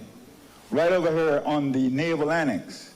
And people like Minister Wilson's grandfather, Austin Wilson, and a few others got together and said, oh, look, we got a challenge. This community's got a challenge. They got together, but they had the idea that, well, we're going to start a union, but just a union of NOB. They had a wise man in the West named Can, Mr. Can, Dr. Can, Eustace. He said, no, let's widen it. And that's what I hear coming up from the floor tonight, is that let's not just be in our silo up here. Let's recognize that we need a Bermuda Workers Association. So out of that suggestion, they created the Bermuda Workers Association. Then that became the BIU. And that social movement helped to transform a very backward Bermuda, very backward, and we enjoy those benefits today. So that vision, in other words, what we need to do is reignite our vision to include everybody in that vision. And in including everybody, we know we have to work together. And I've already approached the minister. We're going to be working on something very soon. And we need to be working, Brother Glad, I've worked with Brother Glad, unity in the community. I've worked with many people in this space here. And so even though I don't come from the West End right now, we're just one island. One love. Thanks a lot. Thank you very much, Glenn. Ms. Horton, you have the mic. Good evening, everybody. Good evening, panel, and everyone else. I just want to say that I have heard enough solutions tonight, and I like this mic. This mic over here has been very powerful tonight. And so I would hope that we would find these gentlemen who have spoken tonight, put them in a room, and let's work this out. I mean, we have people amongst us. I too work with Glenn all the time. We have to, and I mean, many of us are educators who are not listened to anymore. You know, our date has gone by, the government feels. You know, the sell by date. So, you know, that's one of the issues we have today. And I mean, I look at the problems with public education. What a mess. But we went to Australia to find solutions. And many $1 million later, we're trying to refix it. You know, we've talked about that from day one, but we're not listened to. So I'm hopeful that you listen to these gentlemen tonight, put them all in a room, you know, the Nelson Hunts and the Eugene Deans, and there are others amongst us who can get together and fix this thing. And we all have families. You know, I'm from Somerset. When our children do wrong, we deal with them. But as a young person, my neighbor dealt with me too. You know, today, we just not doing what we should be doing. But the families are a mess. The families are a mess for the real reasons they talked about. We don't have homes to live in, where, you know, I'm reading where an 80-year-old man and a 70-some-year-old woman are living in a car. Come on. This is ridiculous. I think of our people who live in that god-awful place in St. David's. No. But you know the place I'm talking about in St. David's. All I heard was St. David's. I'm not talking about St. David's. But I agree. On the former base. Yeah, I agree. That place needs to have been fixed many moons ago. I have gone in there to teach young people, you know, who for some reason or other couldn't come to school, and I've gone into there to teach people. My heart aches. My heart aches for every family who lives in there. And the rest of us are like, I was thankful for Dale saying, stay home, because I think of every time we travel with an entourage. There you go. And you know we don't travel in the back of the plane. So think of the amount of money we could have put into this community. And my heart aches for my people. And you know, I do what I can, or what I'm allowed to do. Got a lot of flack for doing that. Reach a smiley, you know what I'm talking about. So, you know, we really have to be very serious if we want to fix it. And we're going to have to include all of us. And, you know, some of us can still help with the school system. You know, some of us can still help with families. And we're willing. And, you know, thank heavens we still have this, because a lot of us don't. And, you know, so while we're able, take advantage. We don't even charge. Thank you. Thank you very much, Ms. Orton. Rest okay for now. See you wearing the shirt. I'm sorry, I'm not as tall as Ms. Horton. Good evening. My name is Tiffany Thomas. I am the founder of Transitional Community Services, which is a registered charity that was founded to meet the needs. Thank you, Mr. Dean. That was founded to meet the needs of at-risk young men 18 to 34. And I share that because two things that make our program very unique is, one, every young man that is a part of our program is there because he wants to be. It doesn't matter if he came from corrections. It doesn't matter if he was referred through the court system. It doesn't matter if he was referred from school, family, wherever. At some point in his journey, he has said, yes, I want a part of your program. That's empowering, because a lot of times we sit in these spaces and we talk about what these people need, but we don't consult them and ask them, what would help you to feel seen? What would help you to move the dial? Do you even want to change your life? Because that's a conversation worth having as well. Additionally, the other thing that makes our program unique is the fact that we haven't designed a program and expected these young men to fit into the box. We've co-created something that meets the need that they say they have.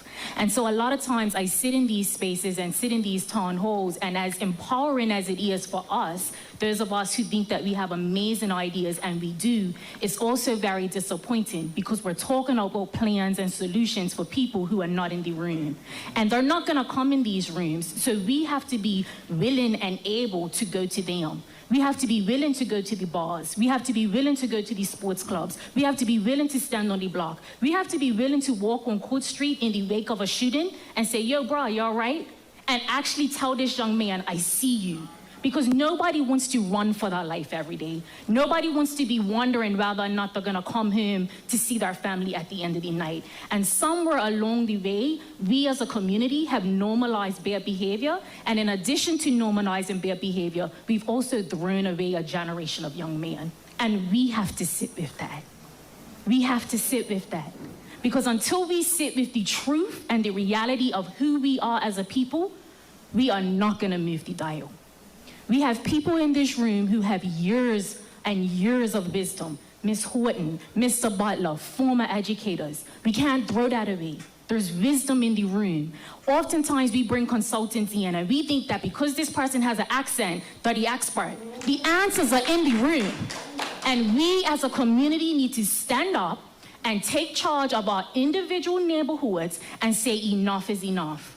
That's my spiel. No, suggestions. Sorry, sir, if I have 2 more minutes. Carry on. I only have one suggestion because I don't want to run out of time. I have more, and I'm happy to share them. So when children are little, right, and we've all experienced it, we see them in nursery. They got the mama, the daddy, the grandpas, the granny, the great-granny, aunties. Everybody's taking the day off for sports day. Everybody's there. Preschool, same thing. Primary school, you start to see the numbers dwindle as they get a little older. Middle school, you see the parental support and the village dwindle as they get older. High school, the same thing. As we start to see these early warning signs when our young people are demonstrating that something is happening, that's when we need to gather our arms around them and give them the support they need. In the educational system, we have paras allocated for young people who have cognitive deficiencies. They need academic support. That model is already tried and tested. Proof of concept is already there. Why not replicate that for young people who are demonstrating behavioral issues? We have one educational specialist per school, one educational therapist, per school, and one educational therapist assistant. But you may have 50 young people who need support. Allocate one person to that young person with a team of support. Parents are at the table and there's a level of accountability. That team follows that young person all the way through. And every person at the table, including the young person, has to come to some agreement on what is gonna happen. We have a tendency to see the smoke, talk about the smoke, ignore the smoke, but rushing when we see the fire. Bermuda is smoldering. We've been smoldering for years. It's high time we start doing things before we see the fire. Thank you very much. Darrin?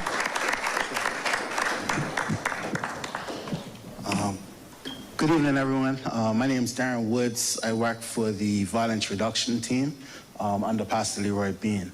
And tonight, I really just wanted to speak around what we're actually seeing within our young people, what it looks like, what it feels like, and speak to some of the misconceptions that were kind of heard in the room tonight, or just to educate people on what it really is. So as we looked at it, the commissioner in his statement, he spoke about the number of stabbings.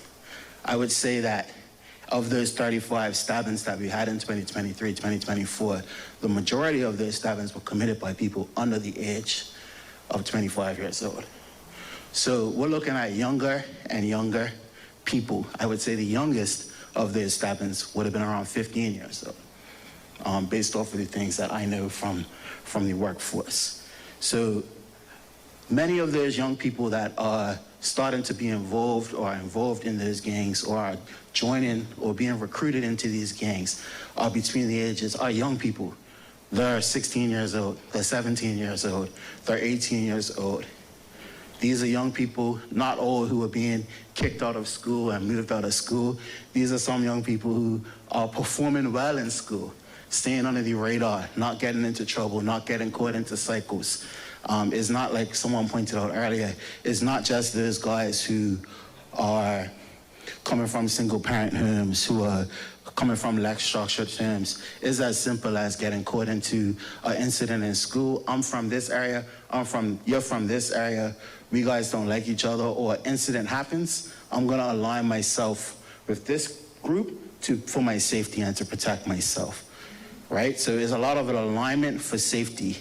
My fear in increasing, and what I want to say to the community, if you know young people under the age of 21 years old, once this law gets passed, there are hundreds of young people who are walking around carrying knives.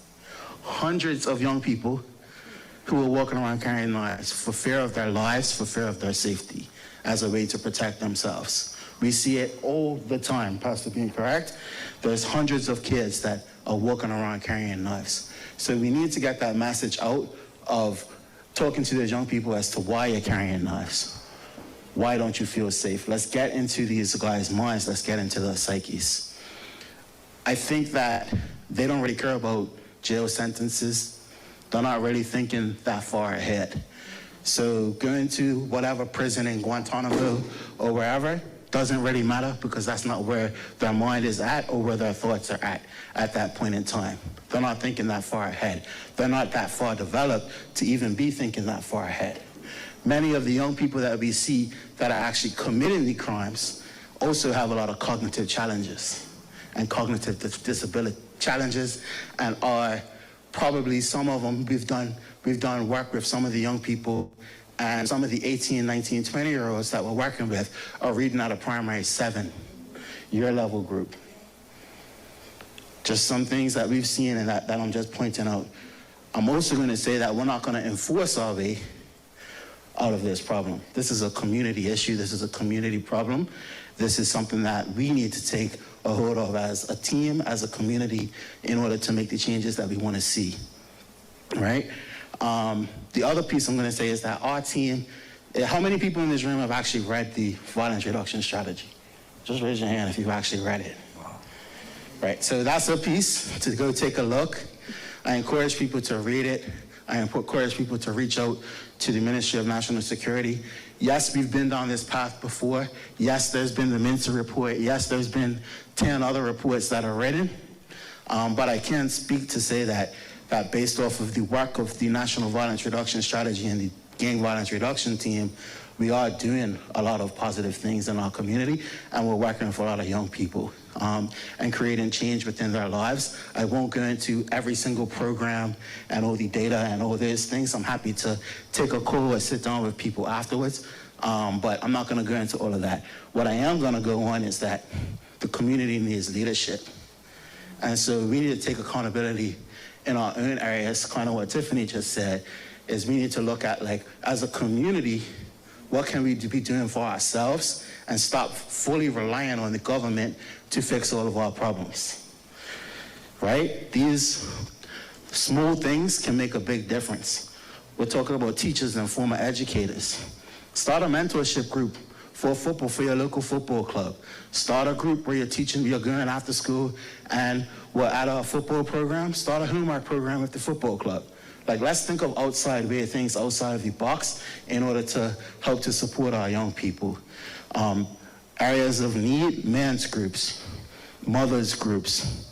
We lost a lot of the youth groups, and that used to be held by the churches. A lot of them don't really exist anymore.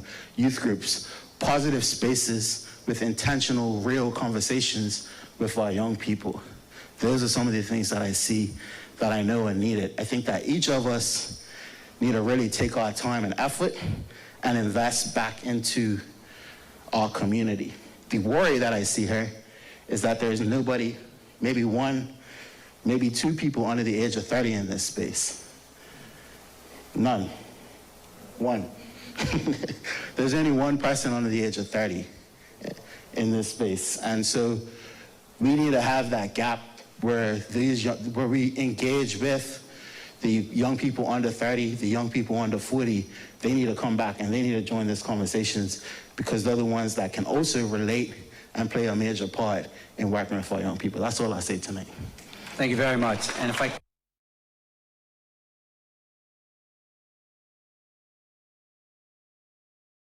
document that has 8 objectives and goals, and we invite you to read through it and see some very actionable goals and aims and objectives, which really target a lot of the things we've discussed here at this town hall, as well as the other town halls we've had.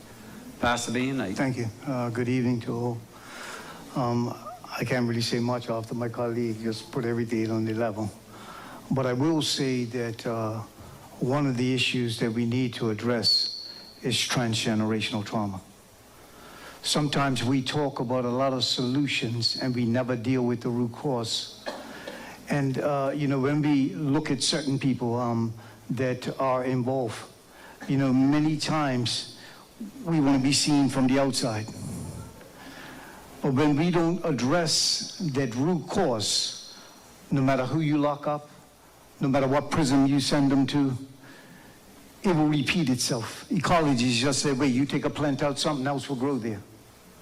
And so we need to get into the minds to start to change that mindset. And we need to be in agreement ourselves. Anytime we have differences of philosophical belief systems, that's where wars begin.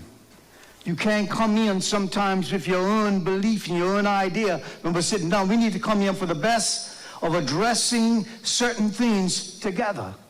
And I believe that our community has been divided and splintered for so long because everybody wants to be seen. Everybody wants to have something to say. But if we started to deal with the root causes that has caused this here and became on the same common denominator, many of this stuff, we can get rid of it. You know, it's okay to talk about, you know, this and that. But what happens tomorrow? When those young men come out of prison, or when those young men that were sent to another place, or those young women, what happens? Do you think that for 1 minute, when we lock them up, that someone else within a minute will not rise up? That's a fact. I see it every day. You can put someone away, and in that same neighborhood, someone will rise back up. So we're going to come together. It's not about just the programs, because we have a lot of programs. And as my colleague said, I mean, we see almost close to 12 to 1,500 people a month, constantly doing check-ins, constantly doing interventions, constantly setting up programs, work programs, whether it be the IAM program or the work placement program or the redemption farm. We set up programs regular, or the programs in the prisons. There are tons of programs. But programs are not going to save us if we don't deal with the root cause. We must, as a community, come together and start to look at it. I heard Ms. Horton talk about the education system. You know, there was something that happened, and just 1 second, P.S., well, I know I'm running up to my 3 minutes. Carry on, man. But something that happened just about a couple weeks ago. I done an interview with someone. And what happened is they said that, that I was promoting independence will stop gang violence.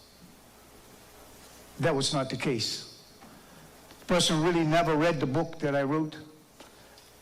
And then on the page 36, we talked about a model that was set up in certain countries. And one of them was dealing with education when it came to Switzerland and Norway and Austria. As a matter of fact, what I was saying in the interview is that in those countries, they're considered the most peaceful countries because the concept that they used within the countries was a concept that promoted peace.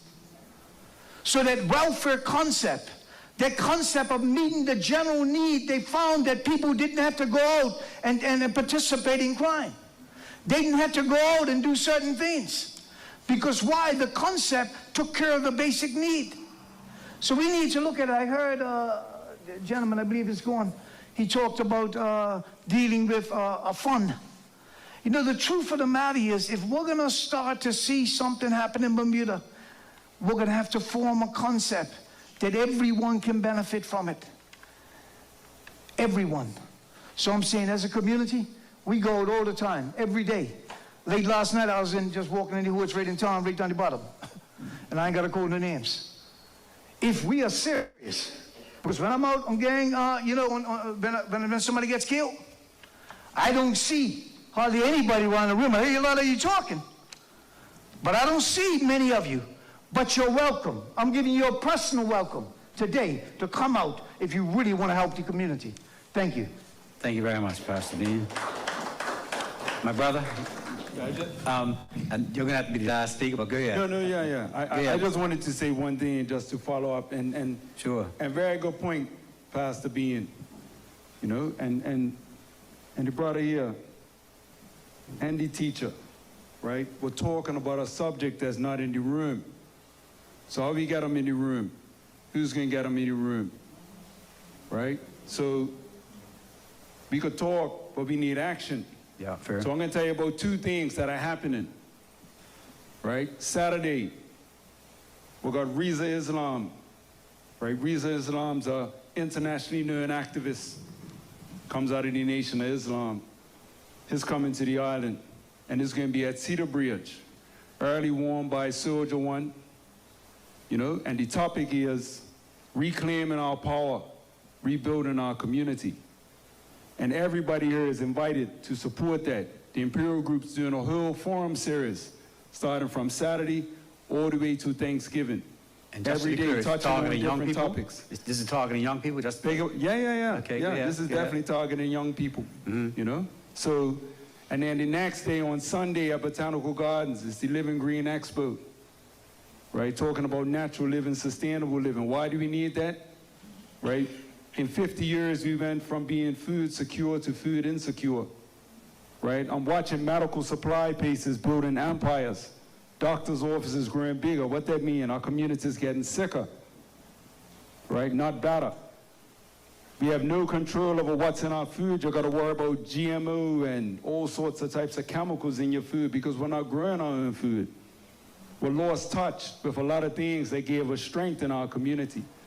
And we need to realign with those things. So the expo is to connect us with people who are still upholding those basic principles and could show us how to realign with nature, you know, and realign with sustainability, things that's going to keep our community healthy and moving forward. 10 to 6 at Botanical Gardens on Sunday, 6 p.m. early warm at Cedar Bridge, 7 to 9 is the presentation. Reclaiming our power, rebuilding our communities. Give thanks. Thank you. Appreciate that, man. With that, we're going way past 8 o'clock. I'm going to invite, unless there's anyone who has a burning desire to say something, I'm going to invite the Honorable Minister Michael Weeks to say a few words to end tonight's proceedings. Thank you, Mr. MC. You've done an excellent job. But before I get started on my remarks, I want to ask someone a question. I'm going to ask everyone a question. If you are a parent, an uncle, an auntie, a godmother, a sister, or a brother, put your hand up. Well, that's the answer, Brother Dean. If we want to get the youth in here, each one should bring one. Right. Absolutely right, Minister. Each one's got to bring one. I've said that for the whole 3 town hall meetings. You know, we all have someone that we identify with, and 99% of us in this room right now are black. We know the issue is among our community. So going forward at these town hall meetings and these gatherings, each one bring one.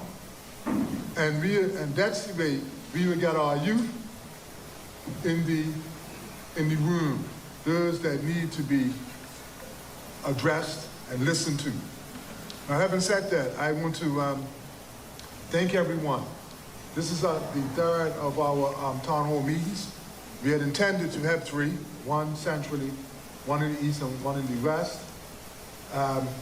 If we have any more, then obviously we let the public know. But as it stands now, this is the third and final in the series of 3 town hall meetings. I'd like to thank His Excellency, the Governor, for being so gracious and being with us each time. I'd like to thank the Commissioner of Police. Can you give them a round of applause? Our MC, sorry about that. You said it's been 3. So data has been passed backward and forward. Has there been any collection of the data, and is it going to be passed to people that were into the town hall meetings, stuff like that? That's all I have. Well, the data will be collected because that is the reason for our town hall meetings in the first place, was to listen, to get information, to get advice, to get criticisms.